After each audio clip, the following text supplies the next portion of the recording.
नमस्कार, मैं सनत कुमार पांडे, व्याख्याता electronics engineering, government polytechnic Lucknow. Network filter and transmission line के इस वीडियो श्रृंखला में एक बार फिर से आपका स्वागत करता हूं। आज के लेक्चर में बेसिकली हम लोग टू पोर्ट नेटवर्क में ही कुछ अनदर कॉन्सेप्ट को डिस्कस करेंगे, जो कि टू पोर्ट पैरामीटर के नाम से हम लोग पढ़ रहे थे। इस श्रृंखला में ये लेक्चर नंबर 9 होगा। तो आज का लेक्चर स्टार्ट करते हैं।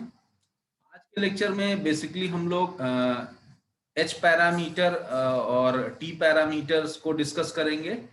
एच पैरामीटर जिसको हम हाइब्रिड पैरामीटर के नाम से भी जानते हैं, और टी पैरामीटर जो कि बेसिकली एबीसीडी पैरामीटर के नाम से जाना जाता है, इसको हम ट्रांसमिशन लाइन की एनालिसिस के लिए मोस्टली यूज करते हैं।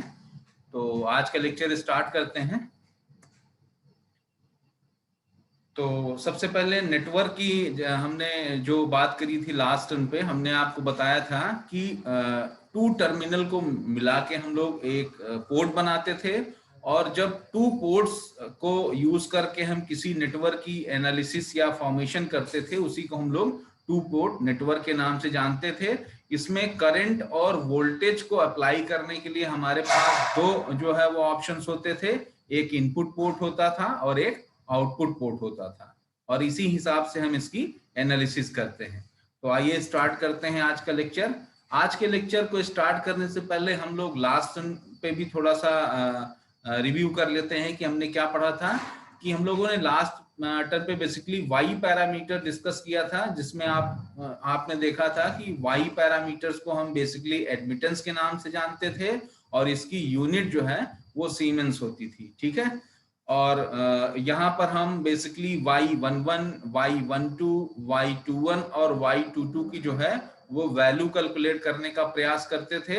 जब हमारा इनपुट पोर्ट शॉर्ट सर्किटेड होता था, उसमें क्या है, आपका V1 जो है वो 0 होता था, और जब V1 की वैल्यू 0 होती थी तो हम बेसिकली y12 जिसकी वैल्यू I1 अपॉन V2 थी, और y22 जिसकी वैल्यू आपका I2 अपॉन V2 होती थी। ठीक है, और इस तरह से जब हम इनपुट पोर्ट को शॉर्ट करते थे तो y12 और y22 कैलकुलेट कर पाते थे, और वहीं पे जब हम आउटपुट पोर्ट को शॉर्ट करते थे तो हम V2 को 0 करते थे, और y11 और y21 means y11 is equal to I1 upon V1 होता था, और y21 is equal to I2 upon V1 है।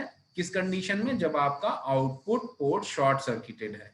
ठीक है, तो इस तरीके से हम लोग जो है वो डिफरेंट पैरामीटर्स को जो है वो कैलकुलेट करते थे। अब आज के लेक्चर में हम लोग स्टार्ट करते हैं एच पैरामीटर्स को। तो एच पैरामीटर्स को, जिसको मैंने बताया बेसिकली हम लोग इसको हाइब्रिड पैरामीटर के नाम से भी जानते हैं। तो आइए आज हाइब्रिड पैरामीटर को सीखते हैं कि किसी नेटवर्क में इसकी एनालिसिस का क्या कॉन्सेप्ट होता है। तो in these network there are 4 parameters called the hybrid parameter, और एच पैरामीटर्स के नाम से भी इसको जानते हैं, जिसमें one is measured in terms of ohms, one in mho, and other two are dimensionless. ठीक है, तो इसमें बेसिकली एक मिक्सचर होता है कॉन्सेप्ट का, कब हमको शॉर्ट ओपन करना है इनपुट आउटपुट पोर्ट को, इस तरीके से हम इन सारी चीजों को अरेंज करते हैं। ठीक है, चूंकि इसमें जो है डिफरेंट पैरामीटर्स की कैलकुलेशन की जो है वो कंडीशंस डिफरेंट होती है, इसीलिए हम इनको हाइब्रिड पैरामीटर के नाम से जानते हैं। ठीक है, since these parameter has mixed dimensions, so they are called as the hybrid parameters. ठीक है, the black box that we want to replace with T parameters is known below. ठीक है, एक ब्लैक बॉक्स हमने यहाँ पर रिप्रेजेंट किया है। ठीक है, इसमें बेसिकली है क्या कि यहाँ पर सेम कॉन्सेप्ट हम लोग अप्लाई करते हैं कि टर्मिनल 1 पोर्ट पे हम करंट जो है I1 इंटर करते हैं, और उस पे हम V1 वोल्टेज अप्लाई करते हैं, और साथ ही आउटपुट पोर्ट पे जो है हम V2 वोल्टेज अप्लाई करते हैं, और करंट की वैल्यू जो है वो I2 इंटर भी कर रही होगी और एग्जिट भी कर रही होगी। अब चूंकि हाइब्रिड पैरामीटर इसके नाम से ही क्लियर है कि इसमें क्या है, बेसिकली डिफरेंट कंडीशंस हमको इनपुट और आउटपुट पोर्ट पे कनेक्ट करनी होंगी, और जिसके बिहाफ पे हम basic different type of the H parameter को कैलकुलेट करेंगे। तो आइए बेसिकली हम एच पैरामीटर्स को कैलकुलेट करने का प्रयास करते हैं किसी सर्किट में। तो बेसिकली जैसा हमने बताया, there are the 4 H parameters which known as H11, जिसको हम शॉर्ट सर्किट इनपुट इंपीडेंस के नाम से जानते हैं। H12 है जो कि open circuit reverse voltage gain होता है, ठीक है। और H21 होता है जिसको हम short circuit forward current gain के नाम से जानते हैं। और यहीं पे H22 होता है जिसको हम ओपन सर्किट आउटपुट एडमिटेंस के नाम से जानते हैं। तो आपने यहाँ पे देखा कि बेसिकली हमारे पास क्या है, इसमें दो करंट गेन है, एक फॉरवर्ड करंट गेन है और एक रिवर्स करंट गेन है, और साथ साथ आपके पास एक इंपीडेंस होता है और एक एडमिटेंस होता है। तो हमारे पास एक मिक्सचर ऑफ द पैरामीटर है, इसलिए इनके मिक्सचर की वजह से हम इनको हाइब्रिड पैरामीटर के नाम से जानते हैं। और इनकी जब हम वैल्यूज कैलकुलेट करेंगे किसी टू पोर्ट नेटवर्क में, तो वहां पे हमको इनपुट और आउटपुट पोर्ट पे डिफरेंट डिफरेंट कंडीशंस भी ऑप्ट करनी होगी, ठीक है। तो आइए एक सर्किट के माध्यम से हम बेसिकली टू पोर्ट जो हमारा नेटवर्क है उसमें हम एच पैरामीटर की एनालिसिस करते हैं, ठीक है। तो पोर्ट फर्स्ट पे हमने क्या लगाया, वोल्टेज सोर्स V1, ठीक है। ये एक टू पोर्ट नेटवर्क है आपके पास, इसमें हमने इनपुट पोर्ट पे V1 वोल्टेज कैलकुलेट किया, कनेक्ट किया, और हम मानते हैं कि I1 करंट इसके थ्रू फ्लो हो रहा है, ठीक है।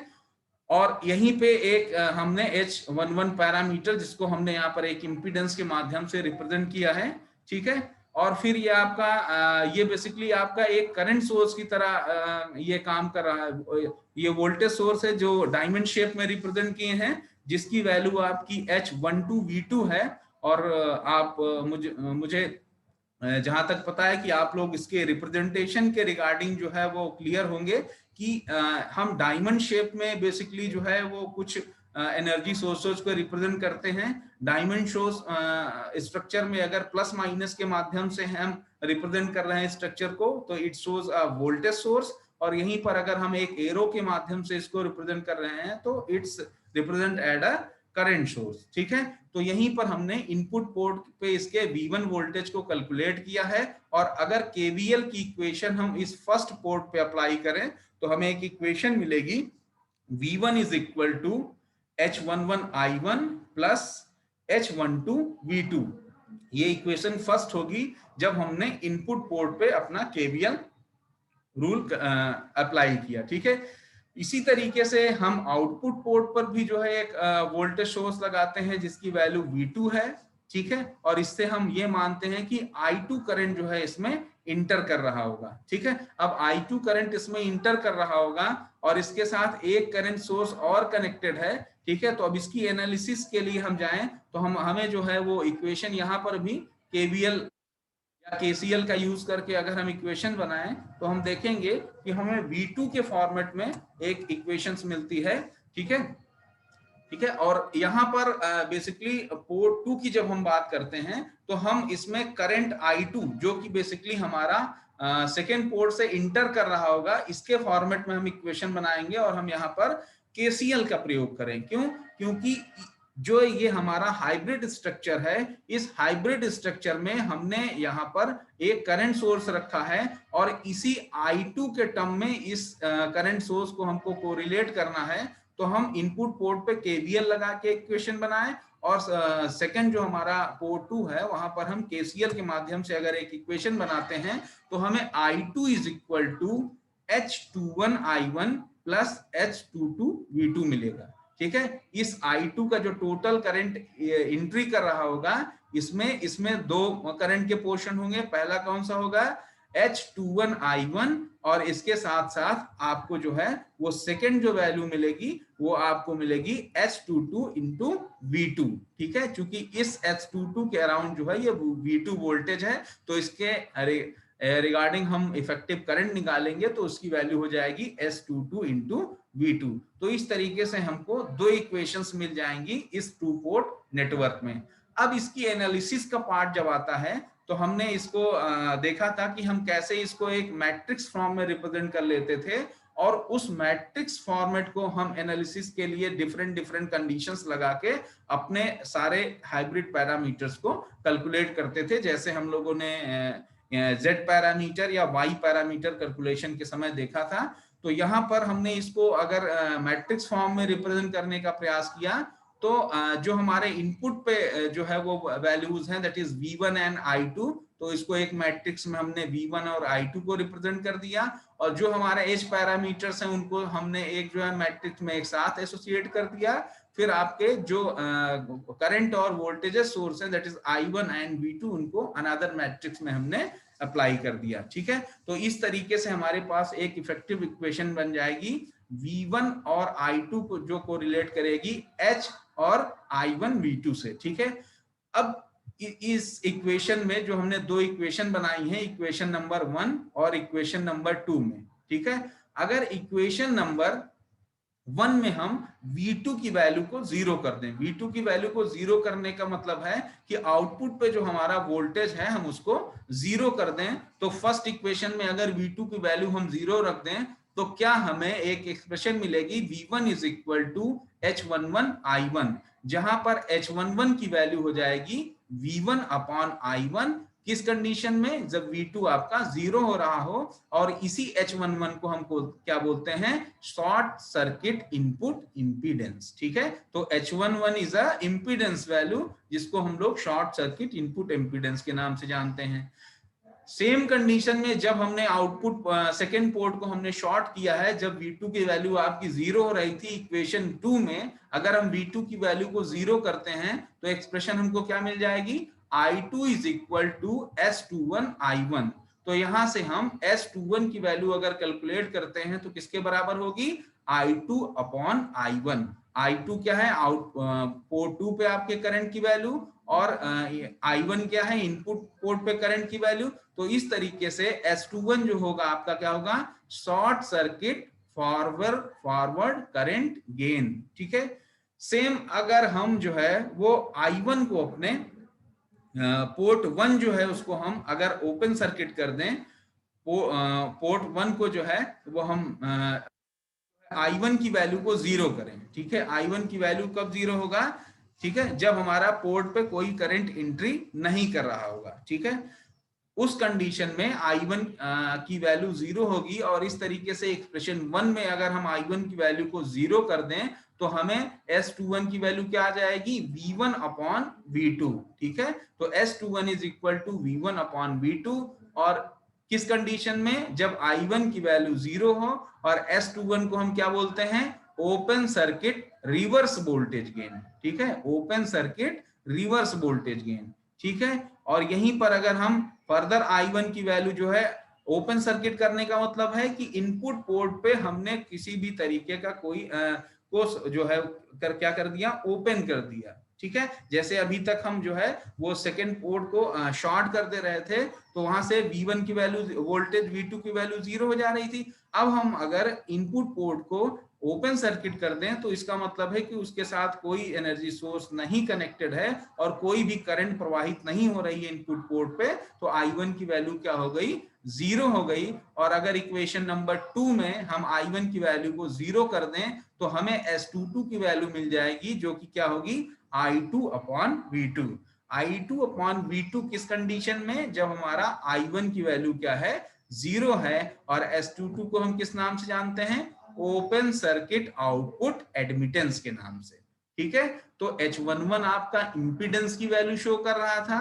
ठीक है, H11 आपका क्या था, वोल्टेज और करंट का रिलेशन था, लेकिन फॉरवर्ड डायरेक्शन में, V1 upon I1 input port पे, और S22 क्या है आपका, जो है ओपन सर्किट एडमिटेंस है, I1 अपॉन V2 है। ठीक है, ये ध्यान रखना है यहाँ पे कि S22 एडमिटेंस को रिप्रेजेंट करता है, जिसकी वैल्यू आपका I2 अपॉन V2 है, और किस कंडीशन में, जब इनपुट पोर्ट आपका एज अ ओपन सर्किट काम कर रहा हो। तो इस तरीके से देखा किसी नेटवर्क में हम लोग कैसे जो है वेरियस एच पैरामीटर्स को कैलकुलेट करते हैं, और इन वेरियस एच पैरामीटर्स के नाम क्या क्या हैं। Objective examination point of view से भी ये सारे पैरामीटर्स के नाम आपको ध्यान रखने की जरूरत है, और इनका वोल्टेज और करंट के साथ क्या रिलेशन है इसको भी हमें ध्यान रखने की जरूरत है।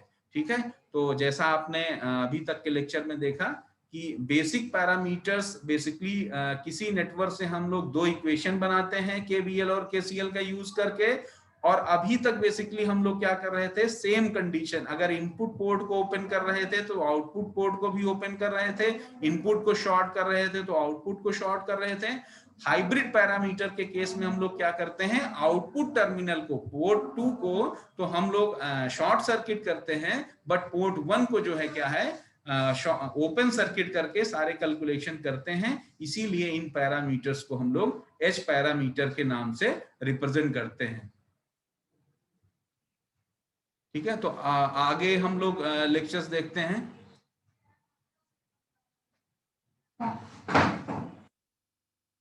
इस पैरामीटर्स के बाद बेसिकली हम लोग टी पैरामीटर का डिस्कशन करते हैं। टी पैरामीटर को जैसे मैंने बताया कि एबीसीडी पैरामीटर के नाम से भी रिप्रेजेंट करते हैं।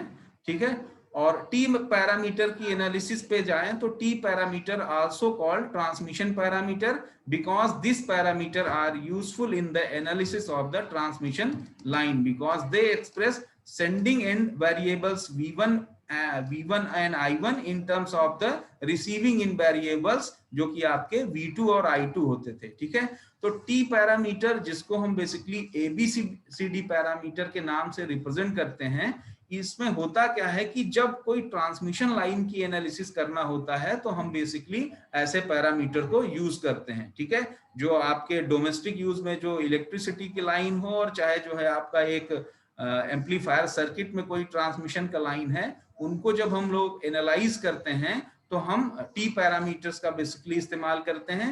बेसिकली ये इनका रोल क्या होता है, जो हमारे इनपुट वेरिएबल जैसे हमने करंट और वोल्टेज को लिया जिनकी वैल्यू V1 और I1 थी, इनको ये कोरिलेट करते हैं V2 और I2 के साथ। ठीक है, यहाँ पर ध्यान देने की बात है कि I2 का जो रिप्रेजेंटेशन होता है वो माइनस साइन के साथ हम लोगों ने कर रखा है। अभी इसकी एग्जिस्टेंस क्या है बेसिकली आगे हम लोग इसको डिस्कस करेंगे। तो टी एबीसीडी पैरामीटर की अगर हम लोग एनालिसिस के पार्ट पे जाएं तो जैसा अभी तक हम लोगों ने देखा है कि एक 2 पोर्ट नेटवर्क होता था, उस 2 पोर्ट नेटवर्क में डिफरेंट टर्मिनल पे आपके पैरामीटर्स होते थे। जैसे यहाँ पे ए पैरामीटर है, बी पैरामीटर है, सी पैरामीटर है और डी पैरामीटर है। ठीक है, अब बेसिकली हम इस जो हमारा ये 2 पोर्ट नेटवर्क है इसको एज अ ब्लैक बॉक्स हम लोग कंसीडर करें तो हमको कुछ ऐसे पैरामीटर चाहिए होंगे जो हमारे इस इनपुट वेरिएबल पे जो पैरामीटर जैसे V1 और I1 that is voltage source and current, and output पे जो हमारे पैरामीटर्स हैं that are V2 and I2 जो कि आउटपुट पे हमारे वोल्टेज और करंट की वैल्यू को रिप्रेजेंट करते हैं। इन दोनों को कोरिलेट करने वाले जो आइडेंटिटीज होंगी उन्हीं को हम बेसिकली 2 पोर्ट नेटवर्क के पैरामीटर के नाम से जानते हैं। और इस पूरे 2 पोर्ट नेटवर्क को हम इन पैरामीटर की वैल्यूज के द्वारा रिप्लेस कर सकते हैं ताकि हमारे सर्किट की एनालिसिस को क्या हो, इजी हो सके। तो इसी पैरामीटर्स का इस्तेमाल करके इन्हीं जो कॉन्सेप्ट अभी तक हमने सीखे हैं उनको इस्तेमाल कर इक्वेशंस बनाते हैं जो कि वोल्टेज और करंट की वैल्यू को आपस में कोरिलेट करें। तो इस कंडीशन में हमारे पास जो फर्स्ट इक्वेशन बनेगी इनपुट पोर्ट पे that is V1 is equal to AV2 minus BI2, this is the equation number 1। और जो सेकंड इक्वेशन आपका बन रही होगी जो कि आउटपुट मतलब पोर्ट 2 को कंसीडरेशन में लेके बनेगी, वो बनेगी करंट के फॉर्मेट में that is I1 is equal to CV2 minus DI2। तो यहाँ पर जो करंट I2 है इसको हम लोगों ने माइनस साइन के साथ रिप्रेजेंट किया है। इसका क्या सिग्निफिकेंस है इसको भी हम लोग इस नेटवर्क की एनालिसिस में देखेंगे। तो सेम कॉन्सेप्ट यहाँ भी है कि किसी भी 2 पोर्ट नेटवर्क को अब हम लोग as a black box consider कर सकते हैं और सारी जो हमारी सर्किटरी चाहे जितनी भी कॉम्प्लेक्स हो ट्रांसमिशन लाइन के, चाहे आप किसी एम्पलीफायर की एनालिसिस कर रहे हो या डोमेस्टिक इलेक्ट्रिसिटी लाइन की एनालिसिस कर रहे हो, हर जगह ये कॉन्सेप्ट आपका एप्लीकेबल होगा और आप जितनी भी कॉम्प्लेक्स सर्किटरी है उसको रिप्लेस करते हैं इन पैरामीटर्स के हेल्प से एक ब्लैक बॉक्स के फॉर्मेट में। ठीक है, तो अब यही 2 इक्वेशन है वो आपको डिफरेंट जो हमारे पैरामीटर्स हैं ABCD इनकी एनालिसिस में यूज होगा। अब मान लीजिए फर्स्ट इक्वेशन में हम I2 की वैल्यू को 0 कर दें। I2 की वैल्यू को 0 करने का मतलब है कि जो हमारा पोर्ट 2 है इसको हमको क्या करना पड़ेगा, ओपन सर्किट करना पड़ेगा। ओपन सर्किट करने का क्या मतलब है कि यहाँ पर हमने किसी भी तरीके का एक एनर्जी सोर्स कनेक्ट नहीं किया है, जिसके कारण इसमें किसी भी करंट की जो है वो एंट्री और एग्जिट नहीं हो रही है, और इस तरीके से इस पोर्ट पे जो करंट है उसकी हम वैल्यू को क्या कर देते हैं, जीरो कर देते हैं। और इक्वेशन नंबर 1 से एक हमारे पास ए की वैल्यू हम लोग फाइंड कर सकते हैं, जो होगी A is equal to V1 upon V2। ठीक है, इसी तरीके से अगर हम लोग इक्वेशन 2 में I2 की वैल्यू को जीरो करें, I2 की वैल्यू को जीरो करने का सेम कॉन्सेप्ट है कि हम लोग आउटपुट सर्किट को as a open circuit treat करें, तो यहां से हमें C पैरामीटर मिल जाएगा। C पैरामीटर की वैल्यू हो जाएगी I1 अपॉन C2। ठीक है, आप देख पा रहे हैं इस इक्वेशन नंबर 2 से कि C is equal to I1 upon V2। किस कंडीशन में, जब आपका I2 करंट की वैल्यू जो है जीरो हो रही हो, मतलब आउटपुट पोर्ट को आपने as a open circuit treat किया हो। ठीक है, अब इसी नेटवर्क में अगर हम लोग V2 की वैल्यू को जीरो करने का प्रयास करें, V2 की वैल्यू को जीरो करने का प्रयास है मतलब कि हम लोग यहाँ पर पोर्ट नंबर 2 जो है इसको क्या कर दें, शॉर्ट कर दें। शॉर्ट करने का मतलब है कि यहाँ कोई वोल्टेज सोर्स नहीं अप्लाई है, जो भी करंट एग्जिट कर रही होगी यही इसमें एंट्री भी कर जाएगी, और इस तरीके से वोल्टेज सोर्स यहाँ पे पोर्ट 2 पे आपका जीरो होगा। और इस तरीके से आपको जो पैरामीटर हमारा B है उसकी वैल्यू आपको क्या मिल जाएगी, B is equal to minus V1 upon I2। ठीक है, तो इस तरीके से अगर हम सेम एनालिसिस जो है वो इक्वेशन 2 पे करें, और इक्वेशन 2 में हम लोग V2 को जीरो कर दें। V2 को जीरो करने का मतलब है कि पोर्ट 2 को आपने एज अ शॉर्ट सर्किट कर दिया है, तो हमारे पास एक एक्सप्रेशन आ जाएगी I1 is equal to minus DI2, जिससे आप D की वैल्यू कैलकुलेट कर सकते हैं माइनस I1 अपॉन I2। तो इस तरीके से आपने different parameters A, B, C और D की वैल्यू को कैसे किसी टू पोर्ट नेटवर्क पे एनालिसिस के दौरान हम प्राप्त करते हैं आपने देखा, और कैसे हम इसको अप्लाई करते हैं किसी ट्रांसमिशन लाइन में। किस पैरामीटर को कैलकुलेट करने के लिए हमको शॉर्ट करने की जरूरत है, किस पैरामीटर को कैलकुलेट करने की जो है वो ओपन सर्किट करने की जरूरत है, इसको आपने क्लियरली सीखा। ठीक है, तो आइए इसे में और कॉन्सेप्ट हम लोग देखे हैं कि टी पोर्ट एनालिसिस को जब हम करते हैं तो बेसिकली क्या है कि इनपुट पे जो आपका करंट और वोल्टेज की वैल्यू है, इनपुट पे जो आपने करंट और वोल्टेज अप्लाई किया है उसको आप बेसिकली I2 मतलब पोर्ट 2 पे आपको जो वोल्टेज और करंट की वैल्यू मिल रही है उससे कोरिलेट करना है। और चूंकि हमने यहाँ पे जो करंट का डायरेक्शन है वो inside the circuit, inside the two port network ना लेके इसको हम outside the two port network consider कर रहे हैं, इसलिए यहाँ पर ये I2 की वैल्यू को हमने निगेटिव साइन के साथ जो है वो एज्यूम कर रखा है। तो यहाँ पर निगेटिव साइन का क्या सिग्निफिकेंस है ये भी आपने देखा, चूंकि हमने वहां पर डायरेक्शन जो है आउटसाइड द नेटवर्क कंसीडर किया है। तो इस तरीके से जो हमने एक्सप्रेशन बनाई है उसको अगर हम लोग मैट्रिक्स फॉर्म में रिप्रेजेंट करते हैं तो यहाँ पर भी सेम कॉन्सेप्ट है कि मैट्रिक्स मल्टीप्लिकेशन का कॉन्सेप्ट लगाएंगे। और मैट्रिक्स मल्टीप्लिकेशन में आप जानते हैं कि रो बाई कॉलम का कॉन्सेप्ट यूज होता है कि फर्स्ट रो के जो एलिमेंट्स हैं उनको फर्स्ट कॉलम्स के जो एलिमेंट हैं उनके साथ मल्टीप्लाई करके उनका एडिशन लेते हैं। तो इस तरीके से हमारे पास V1 is equal to AV2 minus equation number first होगी, और I1 is equal to CV2 minus DI2, ये आपका इक्वेशन नंबर 2 होगी। ठीक है, the T parameter that we want determined are A, B, C, D which A and D are the dimensionless। ठीक है, आपने जब कैलकुलेशन किया था तो वहां पे आपने देखा था कि चूंकि A और जो आपका D पैरामीटर हैं वो सेम आइडेंटिटीज का रेशियो है, इसलिए इनकी कोई यूनिट नहीं होगी। ठीक है, ये यूनिट लेस होंगे, और B को जो है हम ओम में रिप्रेजेंट करते हैं और C पैरामीटर को जो है हम सीमेंस में रिप्रेजेंट करते हैं। ठीक है, तो the values can be evaluated by setting I2 is equal to 0 का मतलब है input port open circuit, and V2 is equal to 0 का मतलब है आउटपुट पोर्ट शॉर्ट सर्किटेड।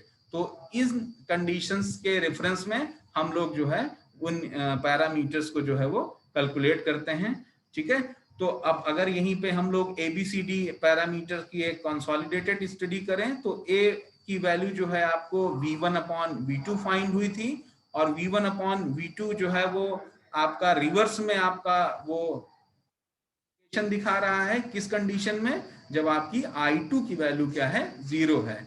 और B पैरामीटर जो है वो V1/I2 है, किस कंडीशन में, जब आपका वोल्टेज सोर्स V2 की वैल्यू आपने 0 पुट की थी। यही C पैरामीटर की वैल्यू I1/V2 है, कब, जब I1 आपने इनपुट पोर्ट पे जो करंट था उसकी वैल्यू को आपने 0 किया था। ठीक है, तो इस तरीके से आपने डी पैरामीटर कैलकुलेशन में देखा था, ये बेसिकली इनपुट करंट और आउटपुट करंट का जो है रेशियो होता था, किस कंडीशन में, जब वोल्टेज को आपने क्या किया हो, V2 की वैल्यू को 0 किया हो। ठीक है, in terms of the transmission parameters a network is reciprocal if AD minus BC is equal to 0। किसी नेटवर्क के रेसिप्रोकल होने की क्या कंडीशन होती है, कि अगर पैरामीटर्स AD माइनस BC की वैल्यू जो है क्या हो, 1 के बराबर हो। ठीक है, तो इस तरीके से objective examination point of view से ये इक्वेशन आपका इंपॉर्टेंट है कि कब किसी नेटवर्क की कंडीशंस को हम ऐसे उसमें पैरामीटर्स का जो है वो सिलेक्शन करें कि टोटल हमारा जो नेटवर्क हो वो रेसिप्रोकल बिहेवियर फॉलो करता हो। ठीक है, तो एक एग्जाम्पल के द्वारा हमने जो पैरामीटर्स अभी पढ़े हैं उनको देखते हैं कि इस दिए गए क्वेश्चन में आपको ABCD पैरामीटर्स की वैल्यू फाइंड करनी है। ठीक है, और जैसा कि आपने डिफरेंट ABCD पैरामीटर देखे हैं, तो यहाँ जो हम लोगों ने 2 पोर्ट नेटवर्क बेसिकली कंसीडर किया है वो एक कैसा नेटवर्क है, T नेटवर्क है। T नेटवर्क क्यों है, बिकॉज जो इसका 2 और 4 ओम के रजिस्टर्स हैं ये कहाँ पे कनेक्टेड हैं, ये सीरीज में कनेक्टेड हैं, और 10 ओम का जो आपका एक रजिस्टर है ये इसके शंट में कनेक्टेड है, और इनपुट पे हमने वोल्टेज सोर्स V1 और करंट I1 कनेक्ट कर रखा है, और यहीं पर जो है आउटपुट पोर्ट पे हमने वोल्टेज V2 और करंट I2 कनेक्ट कर रखा है। तो इस तरीके से आपने देखा कि कैसे ये हमारा एक टी फॉर्म का सिमेट्रिकल नेटवर्क बन रहा है, और सिमेट्रिकल है या अनसिमेट्रिकल है इसको भी हम लोग बेसिकली चेक कर सकते हैं। जैसा मैंने आपको बताया था कि इनपुट इम्पीडेंस और आउटपुट इम्पीडेंस कैलकुलेट कर लें। ठीक है, और वहां से अगर जो आपका इम्पीडेंस की वैल्यूज आ रही है दोनों सेम है तो ये नेटवर्क आपका टी सिमेट्रिकल हो जाएगा, अगर नहीं है तो ये असिमेट्रिकल नेटवर्क हो जाएगा। तो ये भी एक क्वेश्चन बन सकता है इसमें। और दूसरा, जब इसकी एनालिसिस के पॉइंट ऑफ व्यू से इसको हम लोग जो है वो एनालिसिस करते हैं, तो इसमें बेसिकली क्या है कि सबसे पहले तो हम आउटपुट को जो है वो शॉर्ट सर्किट करें। ठीक है, तो V2 की वैल्यू जब इसको आप सबसे पहले I2 की वैल्यू को आप इसमें 0 प्लेस करेंगे तो V2 की वैल्यू आपको 10I1 मिलेगी, और यहीं से पैरामीटर C जो आप जानते हैं कि I1 और V2 का रेशियो होता है, उसकी वैल्यू आपको 0.1 सीमेंस मिल जाएगी। और यहीं पर जो है वो V1 के टर्म में आप इसको रेफरेंस करें, तो चूंकि V2 की वैल्यू आपने 10I1 कैलकुलेट कर रखी है, तो V1 is equal to 2I1 plus V2 के रिलेशन से आप लोग V1 को अगर सॉल्व करेंगे तो इस तरीके से V1 is equal to 6Y/5V2 प्राप्त होगा, और A पैरामीटर जो है होता है आपका V1/I2, इसकी वैल्यू आपको 1.5 प्राप्त हो जाएगी। इसी तरीके से अब हम लोग पोर्ट 2 को जो है वो शॉर्ट सर्किट कर देते हैं, V2 की वैल्यू को 0 कर देते हैं, तो यहाँ से आपका जो I2 की वैल्यू है वो आपको इसकी एनालिसिस करेंगे तो आप देखेंगे कि जो 4 ओम का ये रजिस्टर है ये आपका 10 ओम के रजिस्टर के साथ किसमें है, पैरेलल में है, और ये जो टोटल 4 ओम और 10 ओम पैरेलल में है, ये 2 ओम के साथ कैसे हैं, सीरीज में कनेक्टेड है। और इनकी अब हम एनालिसिस करते हैं तो देखेंगे कि I2 की वैल्यू जो आपको मिलेगी, I2 की वैल्यू जो है कैलकुलेट करेंगे आउटपुट पोर्ट के लिए, तो I2 की वैल्यू होगी -10/14I1, और आप जानते हैं कि जो I1 और I2 का रेशियो होता है यही निगेटिव साइन के साथ आपका पैरामीटर D होता है, तो D पैरामीटर आपका -I1/I2 है, जिसकी वैल्यू आपको 1.4 मिल जाएगी। और यही जो नेक्स्ट एक्सप्रेशन आपकी इक्वेशन नंबर 2 बनती है इस नेटवर्क की एनालिसिस में, वहां पर V1 is equal to 2I1 plus 10 times I1 plus I2 प्राप्त होगा, और यहाँ ऊपर आपने I1 और I2 का रिलेशन प्राप्त किया है कि I1 is equal to -1.4 I2 है, वहां से वैल्यू उसमें पुट करिए इस इक्वेशन में, तो V1 is equal to 12 I1 plus 10 I2 मिलेगा। और इस तरीके से इसको और एनालिसिस करेंगे तो आपको जो है V1 is equal to 12 into -14/10 I2 plus 10 I2 मिलेगा। और इसको सॉल्व करेंगे तो आप जानते हैं कि B पैरामीटर आपका क्या होता है, -V1/I2 होता है, और V1/I2 की वैल्यू अगर आप यहां से फाइंड आउट करेंगे तो आपको 6.8 के बराबर मिलेगी। और इस तरीके से आपने देखा कि डिफरेंट पैरामीटर ABCD को आपने कैसे ओपन को इनपुट पोर्ट को शॉर्ट करके और एक बार आउटपुट पोर्ट को शॉर्ट करके और इनपुट पोर्ट को ओपन करके आपने ABCD पैरामीटर्स की जो है वो डिफरेंट वैल्यूज को कैलकुलेट किया। और रिप्रेजेंटेशन की इसके बात करते हैं तो इसको हम मैट्रिक्स फॉर्मेट में रिप्रेजेंट करते हैं, और इस तरह से T जो आपका पैरामीटर है इसकी वैल्यू 1.2 जो है वो पैरामीटर A की वैल्यू होगी, 6.8 पैरामीटर B की वैल्यू होगी, 0.1 पैरामीटर C की वैल्यू मिलेगी, और 1.4 जो है वो पैरामीटर D की वैल्यू मिलेगी। तो डिफरेंट ABCD पैरामीटर को आपने कैसे कैलकुलेट किया, एक बार इनपुट पोर्ट को आपने जो है ओपन सर्किट किया और आउटपुट पोर्ट को आपने शॉर्ट सर्किट किया, और इस तरीके से आपने डिफरेंट ABCD पैरामीटर्स को जो है वो कैलकुलेट किया। ठीक है, तो आज के लेक्चर में हम लोगों ने बेसिकली जो है वो हाइब्रिड पैरामीटर कैसे कैलकुलेट करते हैं किसी सर्किट में ये देखा, और इसका रिलेशन करंट और वोल्टेज सोर्स के साथ कैसे फाइंड आउट करते हैं KVL और KCL के थ्रू, जहां पर H11 आपका शॉर्ट सर्किट इनपुट इंपीडेंस था, H12 आपका open circuit reverse voltage gain था, S21 आपका short circuit forward current gain था, और ST2 आपका ओपन सर्किट आउटपुट एडमिटेंस था। तो इस तरीके से वेरियस H पैरामीटर्स की एनालिसिस आपने सीखा। फिर उसके बाद आपने ABCD पैरामीटर्स जो कि ट्रांसमिशन लाइन की एनालिसिस पॉइंट ऑफ व्यू से इंपॉर्टेंट पैरामीटर हैं उनके बारे में सीखा, और डिफरेंट ABCD पैरामीटर्स आज आपने कैलकुलेट करना सीखा किसी 2 पोर्ट नेटवर्क में। तो आज के लेक्चर में हम लोग यही रखते हैं। नेक्स्ट लेक्चर में हम लोग कुछ और इंटरेस्टिंग पॉइंट डिस्कस करेंगे रिगार्डिंग द 2 पोर्ट नेटवर्क। तो आज के लेक्चर में यहीं तक। Thank you.